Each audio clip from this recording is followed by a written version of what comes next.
Elxan Elatlı, Ələ keçməz Yaguar. Proloq əvəzi. Keçən ilin yayında Rusiyanın bu kiçik şəhərində ardıcıl olaraq bir neçə qətl hadisəsi baş verdi. O günlər şəhərdə uşaqdan böyüyə hamı bu amansız qətillərdən danışırdı. Ələ keçməz qara rəngli Yaguar avtomobili isə çoxlarının yuxusunu ərşə çəkmişdi. Maraqlıdır ki, üstündən bir ildən çox keçməsinə baxmayaraq, şəhərin hüquq mühafizə orqanları baş vermiş cinayətlərin əsl səbəbkarının kim olduğunu hələ də dəqiq söyləyə bilmirlər. Buna görə də hər ehtimala qarşı haqqında söhbət gedən şəhərin adını gizli saxlayacağıq. Baş vermiş qətillər isə doğrudan da çox müəmmalı idi. Əslində hər şey Azərbaycanlı iş adamı Fikrət Nəzərlinin qoyun fermasının yandırılmasından başladı. Tikintisi yenicə başa çatmış bu ferma şəhərdən bir qədər aralı İvanovka kəndinin yaxınlığında meşə ilə əhatə olunmuş düzənlikdə yerləşirdi. Yanğın iyun ayının 9-da baş vermişdi. Həmin vaxt Fikrət Nəzərlinin İvanovkadakı istirahət obyektinin işçiləri ferma tərəfdən gələn meşə yolunda Yaguar markalı bir minik avtomobilini görmüşdülər. Sürətlə hərəkət edən avtomobilin nömrə nişanları çıxarılıbmış. Hadisə ilə əlaqədar şəhər prokurorluğunda cinayət işi açıldı. Müstəntiq Oleg Sokolin xeyli istintaq apardı. Fikrətin və bir çox başqalarının nəzərində iki əsas şübhə hədəfi var idi. Şəhərin ən nüfuzlu iş adamı Yuri Tarasov və digər nüfuzlu iş adamı Vartan Karamyan.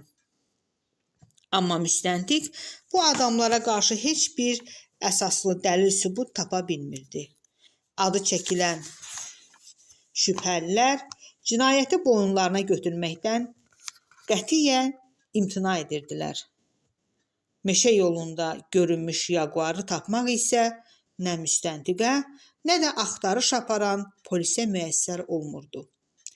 Fermanın yandırılmasından bir həftə keçmişdi ki, Fikrət Nəzərlinin elektron poçtuna belə bir anonim məktub gəldi. Çıx get buradan, yoxsa sən də, bütün ailən də məhv olacaqsınız. Cəsarətli və prinsipial adam olan Fikrət bu hədə-qorxuya ciddi əhəmiyyət vermədi. Yuri Tarasov 2 il idi ki, İvanovka kəndi yaxınlığında yerləşən böyük torpaq sahəsini, kənddəki istirahət obyektini və ferma tikintisini Fikrətdən satın almaq üçün dəridən qabıqdan çıxırdı. Fikrət isə sanki acığa düşmüşdü. O, yerləri heç bir qiymətə Tarasova satmaq fikri yox idi. Sonra nəhayət bu çəkişmələrdən yoruldu və ərazini ögey qardaşı Bahadurun xahişi ilə onun adına keçirdi. Əsas gəliri şəhərdəki asfalt şirkətindən olan Fikrət, İvanovkadakı obyektlərə ümumi nəzarəti hələ özü həyata keçirsə də, o yerlər gec-tez Bahadura qalacaqdı və yəqin ki, Bahadur onun özünə məxsus yeganə gəlir mənbəyi olaraq bu yeri heç kəsə satmayacaqdı. Bəli, Fikrət Nəzərli həmin gizli məktuba əhəmiyyət vermədi və xəbərdarlıqdan bir həftə sonra iyunun 17-sində birinci arvadından olan oğlu 26 yaşlı gənc Yunis qətlə yetirildi. Yunis həmin gecə Rizvanla birlikdə həyat darvazasından çıxarkən vurulmuşdu. Atasının yaxın dostu və köməkçisi Rizvanın ifadəsinə görə atəş Yaguar markalı qara rəngli avtomobildən açılıbmış. Ardıcıl açılan iki atəş nəticəsində Rizvan çiynindən yaralanmış, Yunis isə sinəsindən aldığı yaradan dərhal ölmüşdü. Birinci hissə, birinci bölüm. Fikrət Nəzərli dözülməz bir kədərlə yenicə qazılıb hazır olmuş boş qəbrə baxırdı. Şəhər qəbirstanlığının sıx xristian qəbirlərindən bir qədər kənarda, müsəlmanlar üçün nəzərdə tutulmuş sahədə xeyli adam toplaşmışdı.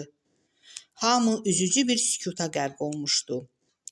Yalnız tək-tək adamların qəmli pıçıltıları duyulurdu ki, Bu pıçıltılar qəbristanlığın onsuz da kədərli olan görkəminə əlavə bir sirli, könül sızladan hava qatırdı. Müsəlmanlara aid olan bu hissədə indiyədək cəmi 4 nəfər dəfn olunmuşdu. İlk məzar Hüseynin idi.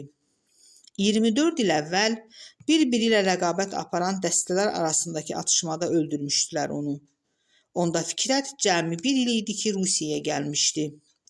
Rizvanın yaxın dostlarından olan Hüseynin Azərbaycanda yaxın qohumları qalmadığı üçün onu elə burada dəfn etdilər. İkinci qəbr o əclafın idi, Balayarın. Onu Rizvan vurub öldürdü. O şeyi ki, əslində Fikrət etməli idi, əvəzinə Rizvan etdi. Dostunun namusunu qorudu.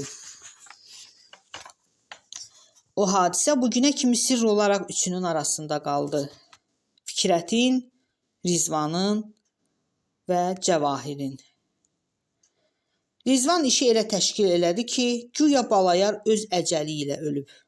Onu da Azərbaycanda gözləyən yox idi deyə burada bastırdılar. Digər iki qəbirdə Rəhmanla Nazilə yatırdılar. 5-6 il bundan əvvəl evləri yananda hər ikisi ağır vəziyyətdə xəstəxanaya düşmüşdülər.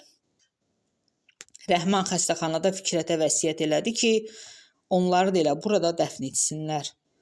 Gənc arvadı ilə birgə acıq eləyib çıxmışdılar Bakıdan. Ata-anası yola vermirmiş onları. Elə Fikrət də indidən Rizvana öz vəsiyyətini eləmişdi. Demişdi ki, ondan əvvəl ölərsə Bakıya göndərməsin meyidini. Tamamilə öyrəşmişdi bu şəhərə. Həm də Cəvahirin xəyanətindən sonra Bakıya qayıtmaq fikri yox idi. Nə sağ vaxtında, nə də öləndən sonra. 5-ci qəbir yeri isə biraz əvvəl qazılıb qurtarmışdı. İndi oğlu Yunisi bir dəfəlik bu məzara tapşıracaqdılar. 50 yaşını haqlamış Fikrət Nəzərli həyatında ilk dəfə idi ki, belə müsibətlə rastlaşırdı. Övlad itkisi heç nə ilə müqayisəyə gəlməzmiş, sən demə. Bütün qüvvəsini toplayıb çalışırdı ki, özünü ələ alsın. Daxilən sındığını ətrafdakılar anlamasın. Bir qədər kənarda dayanıb gözlərini boş qəbrə zilləmişdi. Az sonra canının bir parçası olan ilk övladını bu qəbrə qoyacaqdılar. Sonra isə üstünü torpaqlayacaqdılar və Fikrət bir daha heç zaman onun üzünü görməyəcəkdi. Yunis və ikinci oğlu Elvin Cəvahirdən idilər. Cəvahiri boşayıb buradan Azərbaycana yola salanda 2 yaşlı Elvini ona verdi. Yunisi isə öz yanında saxladı. Qadın ağladı və yalvardı ki, Yunisi də ona versin, amma vermədi. Dedi, hələ sevin ki, övladının birini sənə verirəm. Əslində sənin kimi pozğun, xəyanətkar qadına övlad etibar etmək heç düzgün iş deyil. Cəvahirin dili qısa idi onda. Xəyanət üstündə tutulmuşdu. Ona görə də çox dərinə gedə bilmədi. Elvini götürüb Bakıya qayıtdı. 1988-ci ildə. Düz 22 il keçmişdi o əhvalatın üstündən. Ondan sonra nə Fikrət Elvinin üzünü görmüşdü, nə də Cəvahir Yunisin. Əlaqələri tamam kəsilmişdi. Yunisin ölümünün hələ xəbər verməmişdilər anasına. Bilirdi ki, onsuz da gəlib dəfnə çata bilməyəcək. Amma gərək buradan çıxan kimi Rizvana tapşırsın ki, Bakı ilə əlaqə saxlayıb oğlunun ölümünü Cəvahirə çatdırsın. Yaxşı düşməzdi sonra. Necə olmasa, Yunis onun da doğma balası idi. Gəlib heç olmasa qəbri ziyarət edərdi. Rizvan qəbrin başı üstə dayanıb fəhlələrə nəsə göstəriş verirdi. Möhkəm adam idi dostu, çox möhkəm. Dünən naməlum adamlar malikanənin darvazası qarşısında Yunisi vuranda Rizvanı da sol çiynindən yaralamışdılar. Yalnız təsadüf nəticəsində sağ qalmışdı. Amma yenə də sakit durmur, dəfində hər şeyə rəhbərliyi özü edirdi. Sol tərəfdə dayanmış Bahadura nəzər yetirdi. Ögey qardaşı boynunu burub məzlum-məzlum qəbrə baxırdı. Heç elə bil həmin əhli-keyf, səsküylü, davakar Bahadur deyildi. Sonra başını ağır-ağır çevirib sağ tərəfinə baxdı. Burada ona ən yaxın Aydəniz dayanmışdı. Rizvanın yeganə övladı. Fikrət bu 18 yaşlı qızı oğlanlarından heç də az istəmirdi. Əslində elə istənilməli də qız idi Aydəniz. Mərd, ağıllı, səmimi. Lap rəhmətli anası kimi. Elə Aydəniz də xətrini çox istəyirdi Fikrətin. Fikrət əmi deyirdi ona. İndi də yaman kədərli görkəmi var idi. Dərhal hiss olunurdu ki, sevimli Fikrət əmisinin dərdinə şərikdir. Yunisin faciəli ölümünə üzülür. Əvvəllər ətrafdakılara neçə dəfə eşitdirmişdi ki, Aydənizi oğlu Yunisi alacaq. Atasının şirkətində mühəndis kimi çalışan Yunisin 26 yaşı var idi. Evlənmək vaxtı keçirdi. Amma son vaxtlar bildi ki, Yunisin sevdiyi başqa qız var. Tanya adında. Və sonra onu da hiss etdi ki, Aydənizin meyli Yunisə yox, Turxanadır. Fikrətin Elzadan olan oğluna. Tərs kimi Turxanın da gəzdiyi Kristina adlı bir qız var idi. Amma hər halda Aydəniz həqiqətən Turxanı sevirdisə, Fikrət bacardığı qədər çalışacaqdı ki, onu Turxana alsın. Elza Aydənizin arxasında ərinə yaxın dayanmışdı. Hərdən yaylığı ilə gözlərinin yaşını silirdi. Yunis doğma övladı olmasa da, hər halda ərinin övladı idi və yəqin ki, Fikrətin bircə gündə dərddən beləcə büzüşməsi onu daha çox kövrəldirdi. Elza evliliklərin ilk vaxtlarında Yunisə yaxşı baxır, onu əzizləyirdi. Amma sonra Turxan doğuldu və qadın ərinin birinci arvadından olan oğluna qarşı soyuq münasibət göstərməyə başladı. Yunis də böyüyüb ağlını kəsəndən sonra anasının yerini tutmuş bu qadına yad nəzərlərlə baxırdı. Heç sevmirdi onu. Amma Fikrətin ciddi səyi nəticəsində ailədə indiyədək elə bir münaqişə filan yaranmamışdı. Hər şey öz yolu ilə gedirdi. Yunis ali məktəbi bitirdi. Şirkətdə işləməyə başladı. Onun şirkətdə işləyib yavaş-yavaş atasının bir nömrəli köməkçinə çevrilməsi də hərdən qısqandırırdı Elzanı. Bir o qədər üzə vurmasa da Fikrət bunu yaxşı duyurdu və çalışırdı ki, sevimli arvadını başa düşsün. Hər halda Elza istəyirdi ki, gələcəkdə şirkətin başına öz doğma oğlu Turxan keçsin. Əslində bunu elə Fikrət özü də istəyirdi. Amma məsələ burasında idi ki, Turxan gözləri ilə Turxanı axtardı və onu qəbirdən bir qədər aralı toplaşmış gənclərin arasında görə bildi. Kristina ilə nə barədəsə asta-asta söhbət edirdi. Fikrət deyəsən 20 yaşlı bu oğlunu obri övladlarından çox istəyirdi. Bəlkə də ona görə ki, üzdən anasına oxşayırdı. Elzanın gəncliyini xatırladırdı ona. Yunisdən fərqli olaraq Turxan şirkətin işlərinə maraq göstərmirdi. İşi gücü maşın sürmək, idmanla məşğul olmaq, qızlarla gəzmək, gitara çalmaq idi. Həmişə müasir dəblə geyinməyi sevirdi. Saçlarını da uzadıb çiyinlərinə tökmüşdü. Atasından daha çox Rizvanla, əmisi Bahadurla tuturdu onunki. Elə bəzi ərköyün xüsusiyyətlərinə də görə də əmisinə oxşamışdı deyəsən. Amma bütün bunlara baxmayaraq Turxanı çox sevirdi Fikrət. Ona bir şey olsaydı dözə bilməzdi. Heç dözə bilməzdi. Ağlına gələn qorxunc fikirləri tez və beynindən uzaqlaşdırmağa çalışdı. Görəsən kim idi axı onun və ailəsinin qanına susayan bu adam?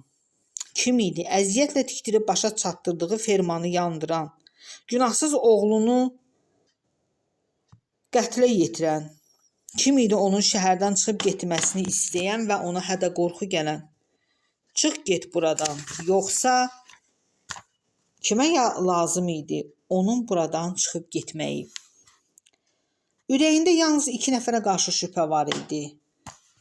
Yuri Tarasova və Vartan Karamyana qarşı. Yalnız onların əlində müəyyən səbəb var idi Fikrət Nəzərli ilə düşmənçilik etməyə. Bu kiçik şəhərdə yalnız onlar cəsarət edə bilərdilər Fikrətə sataşmağa. Ancaq bunlardan hansı idi? Ona qarşı namərdcəsinə gizli müharibə elan edən. Hansı idi günün günorta çağı fermasını yandıran, heç kəsdən çəkinmədən evinin qarşısına gəlib Yunisin qanını tökən. Kim idi başı bəlalı qara yaguarın sahibi, himayədarı? Yuri Tarasov, yoxsa erməni Vartan Karamyan? O tezliklə və nəyin bahasına olursa olsun bunu müəyyən etməli idi. Düşməninin kim olduğu təcili tapılmalı idi. Yoxsa belə çıxırdı ki, onun özünü də, Turxanı da, Elzanı da ölüm gözləyirdi. Ölüm? Fikrət Nəzərli ölümdən bir o qədər də qorxu eləmirdi. Ancaq Turxana ya Elzaya bir şey olsaydı... Yox, o hər halda qorxmağa başlamışdı Fikrət Nəzərli. Özü üçün olmasa da əzizləri üçün. Mütləq və mütləq bu cinayətlərin başında duran o alçaq adam aşkar edilməli idi. Şəhərin yeganə təmir-tikinti şirkətinin sahibi Yuri Tarasov bütün Muxtar Respublikada ən varlı, ən imkanlı iş adamı hesab edilirdi. Üstəlik şəhəri bürümüş Aksana mağazalar şəbəkəsi də ona məxsus idi. Bu adamın Moskvadakı bir mafiya ilə işbirliyindən də söhbət gedirdi. Şəhərin prokuroru Boris Buslayev qaynı idi. Onun da polis rəisi Jiganovun da Tarasovun əlaltısı olduqlarını şəhərdə hamı bilirdi. Bir sözlə, Yuri Tarasov şəhərin qeyri-qanuni olsa da bir nömrəli söz sahibi idi. Sarı rəngli Hammer qəbristanlığın ərazisinə daxil olub, dəfnə yığışmış adamlara yaxınlaşdı. Maşın dayananda sürücünün yanında əyləşmiş ucaboy Rus yerə enib sağdakı arxa qapını açdı.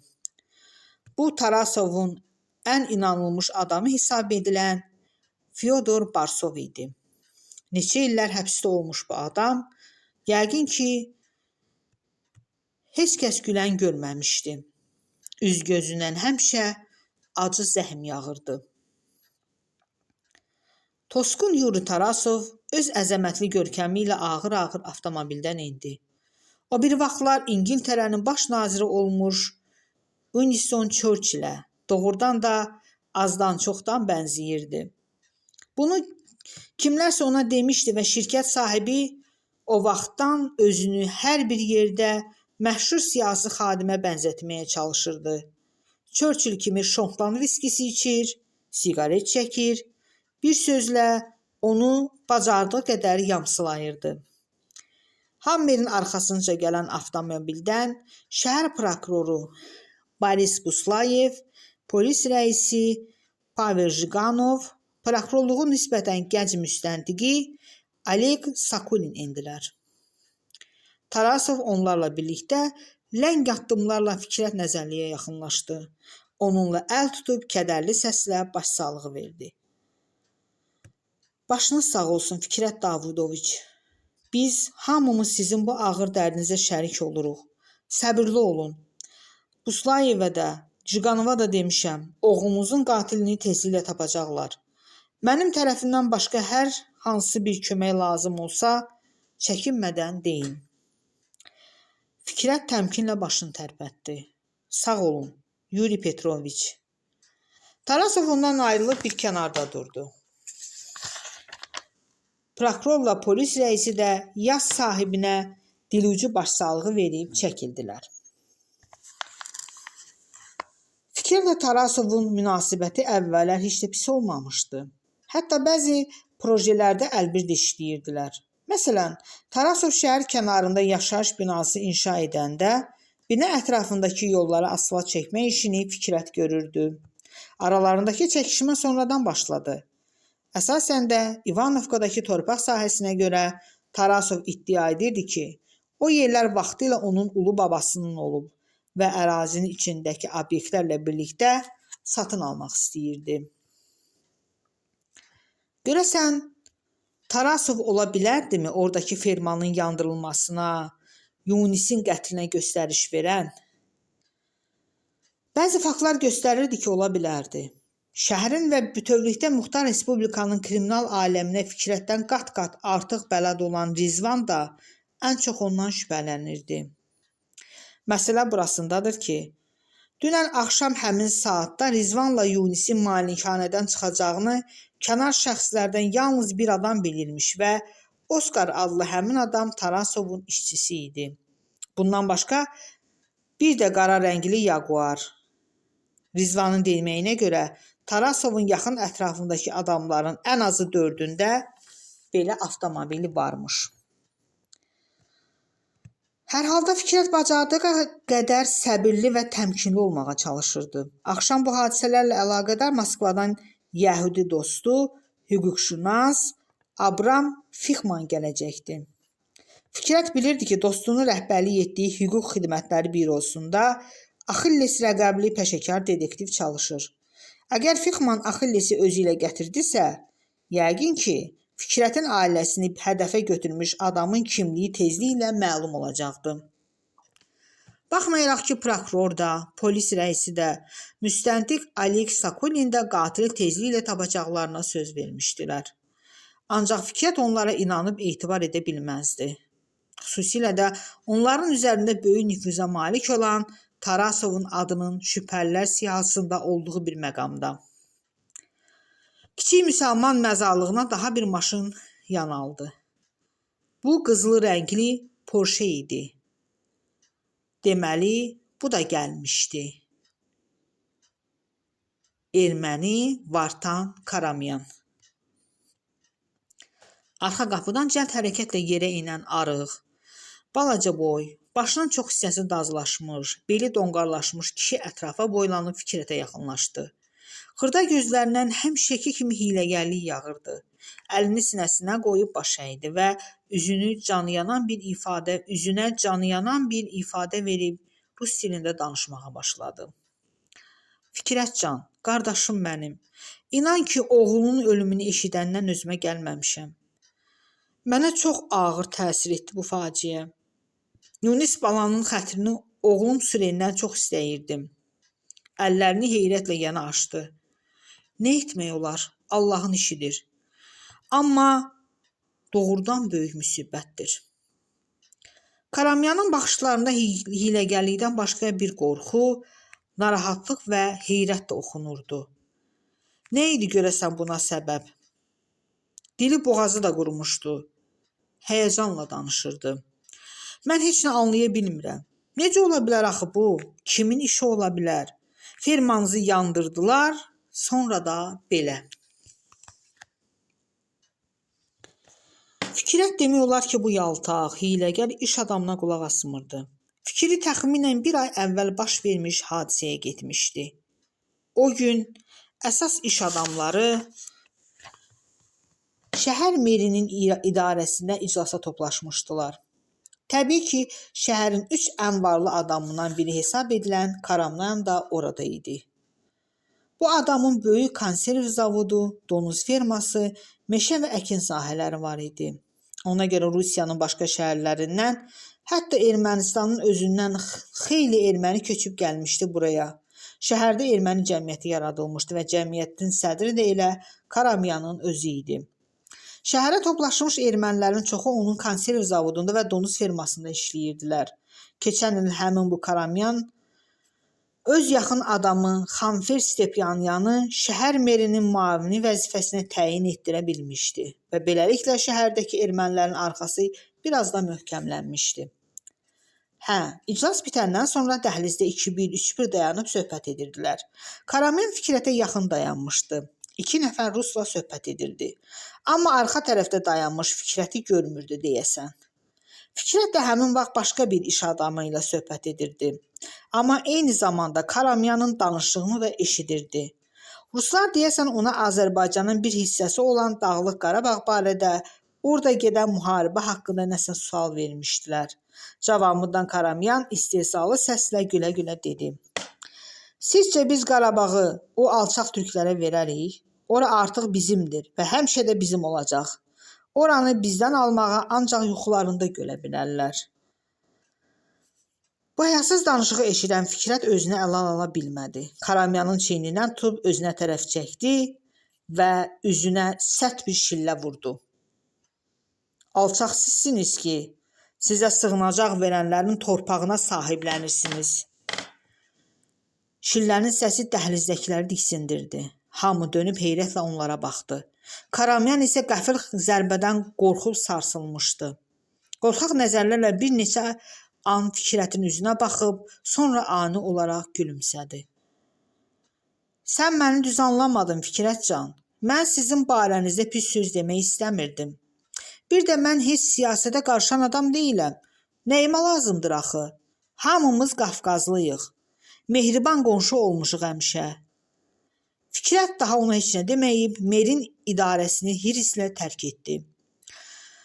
Bax, o əhvalatdan 10, 5, 16 gün sonra İvanovkadakı ferma yandırıldı. Daha 2 həftə sonra isə Yunisin qətli. Görəsən bunlar Karamyanın işi ola bilərdimi? Hələ yanmış fermadan tapılan o alışqan, lənət şeytana. Karamyan sözünü bitirib kənara çəkildi və gedib Tarasovun yanında dayandı. Qəbristanlığa yenə bir maşın yaxınlaşdı. Şəhər meri Zaxarov şəhərin yeganə ali məktəbinin pedaqoji institutunun rektoru ilə gəlmişdi. Merin erməni müavini gələnlərin arasında görünmürdü. Və bir də şəhərin üzdə olan adamlarından Renata gəlməmişdi. Atası Rus, anası erməni olan bu qadın heç vaxt Fikrətin yeni yaratdığı firmasında həm mühasib, həm də katibə işləyirdi. Fikrət ona xüsusi bacarığına görə işə götürmüşdü. Çox sirən və hiləgər bir qadın idi. Mühasibatlıq işini də dərindən bilirdi. O Yunisin dəfninə gəlməzdi. Yəqin ki, 11 il əvvəl Fikrət onu işdən qovandan sonra əlaqələri tamamilə kəsilmişdi. Həm də Rizvanın zəhləsi gedirdi ondan. Neçə dəfə demişdi ki, imkanı olsa parça-parça edərdi bu ifritəni. 11 il bundan əvvəl payız fəsli idi. Kabinetdə oturmuş Fikrət qəbul otağından gələn güllə səsinə və qışqırığı eşidib heyrətləndi. Əvvəlcə bir neçə an yerindəcə quruyub qaldı. Bu nə demək idi görəsən? Səsküy getdikcə artırdı. Ayağa qalxıb katibənin otağına keçdi. Rizvanın gənc arvadı Tansu kürəyindən aldığı güllə yarasından yerə sərilmişdi. Tapancasını hələ də əlində tutmuş mühafizəçi Aleksey, Renata və səsə gəlmiş bir neçə işçi onun başı üstündə dayanmışdılar. Fikrət heç nə anlaya bilmirdi. Dizi üstə çöküb Tansunun başını döşəmədən qaldırdı. O hələ də ölməmişdi. Çətinliklə də olsa nəfəs alırdı. Çox mehriban, sakit təbiətli, ağıllı bir qadın olan Tansu, onun dostunun arvadı, Elzanın hələ tələbəli illərindən ən yaxın rəfiqəsi idi. Fikrət həmişə ona böyük rəğbət göstərmişdi. Başını qaldırıb, Alekseyin əlindən tapancasını alan ikinci mühafizəçiyə çığırdı. Həkim çağırın, cəld olun. Bu zaman Tansu gözlərini açdı. Fikrətə, daha sonra isə başına yığışmış adamlara heyrətlə baxıb, yan yönəsinə göz gəzdirdi. Sanki o döşəmədə nə isə axtarırdı. Ya bəlkə də elə bu Fikrətə belə görünmüşdü. Sonra əlini çətinliklə qaldırıb Renataya tərəf uzatdı. Fikrətə nəsə demək istəyirdi ki, qolu birdən-birə yanına düşdü. O artıq ölmüşdü. Milisdən gəlib Alekseyi həbs etdilər. Rizvan da gəlib çıxdı. Axtarış zamanı Tansunun çantasından bir tapanca tapdılar. Aleksey özünü müdafiə edərək deyirdi ki, Fikrəti qorumaq üçün belə bir hərəkət edib. Tansu ofisə çox həyəcanlı halda gəlibmiş. Aleksey itələyərək qəbul otağına girib və qadının Fikrətə ziyan yetirəcəyini düşünən Aleksey özünü itirərək arxadan ona atəş açıb. Ofisin bütün işçiləri, Tansunun yaxınlarını, o cümlədən Rizvanı dəfələrlə danışdırdılar. Nəhayət, belə məlum oldu ki, ərinin tapancasını evdən götürən Tansu ofisə Renatanı öldürmək üçün gəlinmiş. Son vaxtlar Renata ilə Rizvanın intim əlaqələrindən şübhəli imiş və evdə ər-arvad arasında bununla əlaqədar dəfələrlə söz-söhbət olubmuş. Amma Rizvan təklikdə Fikrətə səmimi şəkildə bildirdi ki, onunla Renata arasında heç bir intim əlaqə olmayıb. Dedi ki, bu fikri kimlərsə, bəlkə də elə Renata özü bilərəkdən Tansu'nun beyninə salıb. Doğrudan da Rizvanın Renatadan əvvəldən xoşu gəlmirdi. Hətta o vaxt bir neçə dəfə Fikrətə demişdi ki, bu erməni firmadan rədd elə getsin. Aleksey azadlıqdan məhrum edildi. 2-3 ay sonra isə onu həbsxanada öldürdülər. Fikrət bildi ki, bu Rizvanın işidir. Arvadının intiqamını almaq üçün Alekseyi həbsxanadakı tanış dustaqlar vasitəsilə öldürtdürüb. Amma bu barədə şübhəsini dostunun üzünə vurmadı. Tansu'nun ölümündən bir həftə sonra Fikrət Renatanı və firmada çalışan Samvel Sirasyan adlı daha bir ermənini işdən qovdu. Maraqlıdır ki, Fikrətin yanında işləyərkən güclə dolanan, yalnız maaşa baxan Renata işdən çıxandan sonra öz şəxsi biznesini qurmağa, sürətlə varlanmağa başladı. O vaxtdan 11 il keçmişdi və Renata indi şəhərdə 5 varlı adamdan biri sayılırdı. Renata ətriyyat paltar mağazaları, Renata kafesi əhali arasında məşhur olan obyektlərdən idilər. Rizvan isə arvadının ölümündən sonra bir qədər özünə qapıldı, bədbinləşdi. O vaxt Fikrətin köməyi ilə özü üçün açdığı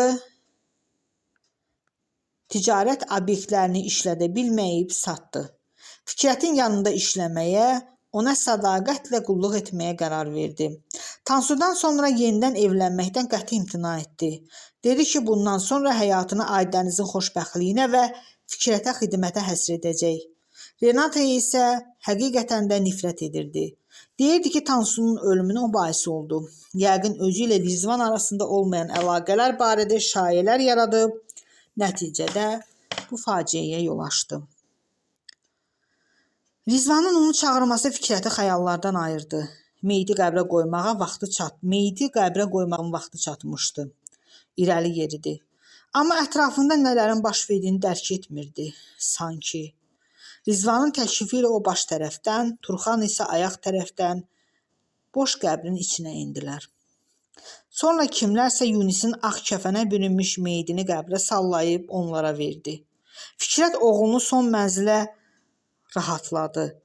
Mollanın verdiyi bir ovuc torpağı onun gözlərinə tökdü. Sonra Turxanla qəbirdən çıxdılar. Kimsə qəbrə taxta düzdü. Bahadur özünü qabağa verib yerə atılmış beli götürdü və qəbrə torpaq atmağa başladı. Sonra başqaları onu əvəz etdilər. Mollalığı boynuna götürmüş, əslən lelikdən olan gənc Yasin oxuyurdu. Elza əlini uzadıb Fikrətin qoluna girdi. Dönüb arvadının üzünə baxdı.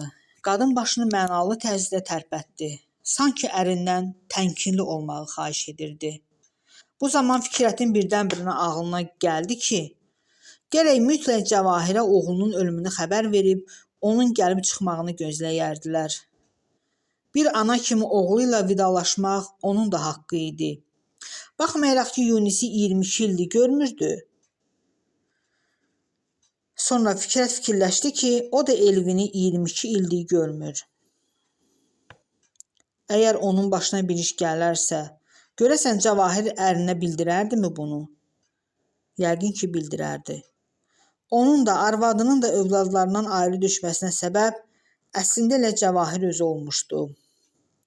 O ərinə alçaqcasına xəyanət etməsəydi, nə özü Yunisdən ayrı düşərdi, nə də Fikrət Elvindən.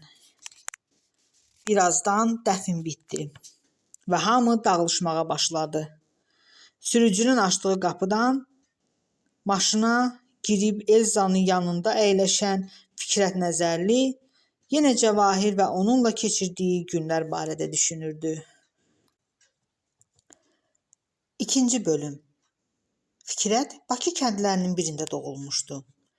Atası Davud müəllim kənddəki orta məktəbdə tarixdən dərs deyirdi. Valideynlərinin tək övladı olan Fikrət 10 yaşa çatanda anası vəfat etdi. Beynində şiş var imiş. xəstəxanada əməliyyat zamanı keçindi. Bir il sonra atası Rəhimə adlı bir qadınla evləndi. Ondan da Bahadurla Lətif oldu. Rəhimə evə gəldiyi gündən Fikrətə yaxşı baxmırdı. Tez-tez incidirdi onu. Hətta Fikrət bir neçə dəfə bu əzazil qadının mərhum anasının ünvanına pis söyüşlər söydüyünü eşitmişdi və bu zaman xəlvətə çəkilib doyunca ağlamaqdan başqa əlindən heç nə gəlməmişdi. Fikrət Nəzərli indi yaşadığı bu Rus şəhərində sayıb seçilən 3 kişidən biri idi. Var-dövlət başından aşırdı. Amma həyatda nə qədər uğurlar qazansa da, içində həmişə bir qırıqlıq, bir çatışmazlıq hiss etmişdi. Gələcəyinə olan ümidlərinə hardansa, az da olsa zəhər qatılmışdı sanki. Bunun səbəbini çox sonralar düşünüb tapdı. Anladı ki, 10 yaşında anasını itirərkən həyatın sərt üzü sındırıb onu. Anladı ki, anasını itirməklə həmişəlik olaraq əsl sevincini, yaşamaq fərəhini itirib. Bu fikirlərin kimlərəsə açmırdı. Bilirdi ki, heç kəs başa düşməyəcək onu. Anası həmişə onun dərsləri ilə maraqlanır, hər bir yaxşı işinə sevinirdi. O da bütün uğurlarını yalnız anası ilə bölüşürdü. Ürəyinə nə qədər arzuları var idi, anası ilə bağlı. Hər gün, hər saat bu arzularla yaşayırdı. Böyüyəndə həkim olacaqdı. Çoxlu pulu, şəhərdə evi, maşını olacaqdı. Anasını müalicə edəcəkdi. Sonra onu işləməyə qoymayacaqdı. Qulluqçu tutacaqdı onun üçün. Ona çoxlu yaxşı paltarlar alacaqdı. Özü ilə tez-tez başqa ölkələrə gəzməyə aparacaqdı. Rusiyaya, Amerikaya. Həkim ola bilməsə də, xəyallarındakından artıq var-dövlətə sahib olmuşdu. Amma anası həyatda yox idi. Yox idisə, demək onun üçün arzuladıqlarının da heç birinin həyata keçirmək mümkün olmayacaqdı. Anasının ölümünə və Rəhimənin onunla pis rəftarına görə tamamilə özünə qapanmışdı. Bütün vaxtını ancaq dərslərini hazırlamağa, əlavə kitablar oxumağa sərf edirdi. Orta məktəbi əla qiymətlərlə bitirib, İnşaat İnstitutuna daxil oldu. 3-cü kursa keçəndə Rəhimə ona evlənmək vaxtının çatmasına söhbət salmağa başladı. Sonra məlum oldu ki, Bakıda yaşayan bacısının qızını almaq istəyir Fikrətə. Bacısı qızı da elə Rəhimənin özü kimi sözbazın, ara qarışdıranın biri idi. Üstəlik elə kök idi ki, lap çəlləyə oxşayırdı. Fikrət həmin vaxtlar evlənmək barədə düşünmürdü. Ümumiyyətlə, qadınlara, qızlara xüsusi marağı yox idi onun. Bütün fikri ancaq dərslərində idi. Bir gün kəndin avtobus dayanacağında orta məktəbdə bir sinifdə oxuduğu Yədulli ilə rastlaşdı. Oğlan əsgərlikdən təzəcə qayıdıb gəlmişdi. Oradan-buradan xeyli söhbət etdilər. Sonra söz kəndin qızlarından düşdü. Gözləri xoşagəlməz bir parıltı ilə alışıb yanan Yədulla, "Bu yaxınlarda Cavahiri görmüsən?" deyə soruşdu. "Hansı Cavahiri?" Fikrət anlamadı. "Necə yəni hansı Cavahiri?" "Cavahiri də?" "Hə." Bu qız onlardan 5 yaş kiçik idi. Kənddə yeganə qız idi ki, qızlardan daha çox oğlanlarla oturub dururdu, onlarla oynayırdı. Arıq, qarayanız bir qız kimi qalmışdı yadında. Ancaq Fikrət 4-5 il idi ki, kəndin uşaqlarına qoşulmurdu və Cavahir də az qala xatirindən silinmişdi. Ata-anasının yeganə övladı idi Cavahir. Evləndiklərindən xeyli gec dünyaya gətirmişdilər onu. Bəlkə də buna görə ərköyün böyütmüşdülər və küçədə bütün günü oğlanlarla oynamasına bir söz demirdilər. Cavahir də ki, yaman Cavahir idi. 13 yaşlı qız özündən böyük oğlanlarla da dalaşırdı. Söyüşlərinin bir çoxu oğlan söyüşləri. "Yox, çoxdan görmürəm," dedi. "Bilirsən necə qəşəngləşib?" Yədulla yana-yana əlini yellədi. "Müsibət olub, Nə olsun?" Fikrət çiynini çəkdi. "Sabah onu gətirəcəm qəbristanlıqdakı uçuq hasarın dalına. İstəsən sən də gələrsən." Fikrət keçmiş sinif yoldaşının səsinin ahəngindən və pis məna ifadə edən baxışlarından iyrəndi. Niyə? Sən lap malsanmış ki, özün də göy institutda oxuyursan. Necə yəni niyə? Qorxma, nə desək razı olacaq.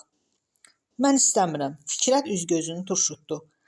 Gic olma, onu əldən buraxmaq olmaz. İndi 100% inanıram ki, o işlə məşğuldur. Ata-anası da xəstədir. Daha baxa bilmirlər ona. Lap 1-2 manat pul da verərik. Fikrətin birdən-birə zəhləsi getdi Yadulladan. Eyibdir, kəndin qızı haqqında belə danışma, dedi. Yaxşı görək, Yadulla istehza ilə güldü. Bəs gedib başqaları ilə gəzsin, xoşuna gələr. Hər gün avtobusla şəhərə gedir. Nə bilirsən orada hansı oyunlardan çıxır? Dedim ki, eyibdir. Özün bil, mən sabah aparacam onu həmin yerə. Yaxşı ki, avtobus tez gəlib çıxdı və Fikrət bu iyrənc söhbətdən canını qurtara bildi. Bəzi oğlanların qızlara qarşı belə münasibətini heç əvvəldən də bəyənmirdi. Aldadıb yoldan çıxardırdılar, öz ehtiyaclarını ödəyirdilər. Ondan sonra isə qızın adına mundar damğa vurub hər yerdə ağzına gələni danışırdılar. Bir neçə gün sonra avtobusda təsadüfən Cəvahirlə rastlaşdı. Qızı bəlkə də heç tanımayacaqdı. Doğrudan da çox dəyişibmiş. Keçən illər ərzində xeyli boy atmış, ətə, cana gəlmişdi. Əynində o vaxt qızlar arasında təzə-təzə dəb düşmüş cins şalvar var idi. Bədənini çox az qızla rast gəlinən qeyri-adi mütənasibliyi diqqəti dərhal cəlb edirdi. Salam Fikrət, birinci olaraq Cəvahir sevinclə dilləndi. Necəsən? Dönüb baxdı və bir an sonra tanıdı qızı. Cəvahir, bu sənsən? Nə yaman böyümüsən? Gözəl qız olmusan. Cəvahirin yanaqlarına xəfif qızartı çökdü və bu hal Fikrəti ani olaraq ofsunladı. Dünyanın qəribə işləri var imiş. Bu həmin Cəvahir idi. Oğlanlarla oynayan, dalaşan, səs-küyü aləmi başına götürən, xarici görkəmcə də oğlanlardan bir o qədər fərqlənməyən Cəvahir. Fikrətin o vaxtlar yatanda yuxusuna da girməzdi ki, nə vaxtsa bu qıza qarşı içindən məhəbbət yaranacaq. Sonra yenə bir neçə dəfə dayanacaqda ya avtobusda rastlaşdılar. Cəvahir Bakıya bir qadın saç ustasının yanına gedib gəlirmiş. Bu sənəti öyrənmək üçün şagird durmuş onun yanında. Yaxşı əl qabiliyyəti var imiş. Öz saçlarını da deməyinə görə elə özü düzəltmişdi. Həm də çox orijinal bir formada. Ön hissədən kəsilmiş saçları alnını qaşlarına qədər örtürdü. Bu görkəmdə o daha çox rus qızlarını xatırladırdı. Üstəlik hələ burnu da rus qızlarının burnu kimi bir qədər dik idi. Fikrət sonralar öyrəndi ki, Cəvahirin ana nənəsi rus olubmuş. Özü də bilmədi ki, nə vaxt vuruldu qıza. Artıq Cəvahir 18 yaşına çatmışdı. Ürəyini ona açdı və qız bir qədər naz-qəmzədən sonra razılığını verdi. Həmin vaxtlar Fikrətin xalaları da onu evləndirmək istəyirdilər. Hər biri də öz qızı ilə. Amma bu məsələdə Rəhimə daha iddialı və qətiyyətli idi. Fikrət onda atasına dedi ki, Cəvahirlə ailə qurmaq istəyir. Atası razı olmadı əvvəlcə. Rəhimə isə lap səsini başına atdı. Küçələrdə böyümüşün biri ilə evlənəcəksən, Allah bilir nə yuvanın quşudur o qız. Amma Fikrətin qəlbi Cəvahirə məhəbbətlə dolmuşdu və başqa heç nə eşitmək istəmirdi. Nəhayət dediyini yeritdi və atası elçi gedib Cəvahiri ona aldı. Onda artıq institutu bitirib tikinti trestlərinin birində mühəndis kimi işə başlamışdı. Cəvahir evlənmək qərarına gəldiyi gündən Fikrəti bir məsələ bərk narahat edirdi. Sevdiyi qıza nə qədər inanmağa çalışsa da, ürəyini didib dağıdırdı bəzi qara fikirlər. Bilmək istəyirdi, görəsən Cəvahir doğrudanmı kimlərləsə gəzinmiş? Yadullanın dedikləri doğru idimi? Görəsən o əclaf bu qızı dediyi yerə apara bildimi həmin gün? Nəhayət elçiliklərinin bir gün qabaq qızla görüşüb ürəyini deşən sualları çətinliklə də olsa ona verdi. Cəvahir xoşagəlməz sualdan bir qədər tutuldu. Sonra isə oğlanın gözlərinin içinə baxıb təmkinlə dilləndi. Bu barədə indi soruşdun, bir də soruşma, yaxşı? İndi sənə cavab verəcəm. Amma qoy bu axırıncı dəfə olsun. Mən bu günədək heç bir oğlanla ya kişi ilə ən adi intim əlaqədə olmamışam. O yadımlı isə heç barmağının ucunu toxundura bilməz mənə. Bir də yadında saxla ki, mənim özümə görə qürurum var. Evlənsək ömrümün axırına kimi sənə sadiq olacam. Təkcə sənə görə yox, öz qüruruma görə. Sən də söz ver ki, məni yersiz yerə kimə gəldi qısqanmayacaqsan. Yaxşı? Fikrət bu sözlərin qarşısında Cəvahirə inandı. Məhəbbət gözünü tutmuşdu onda. Söz verdi ki, bir də ondan şübhələnməyəcək. Belə söhbətlər salmayacaq araya. Səhəri gün elçilik oldu. Nişanlandılar və bir-iki ay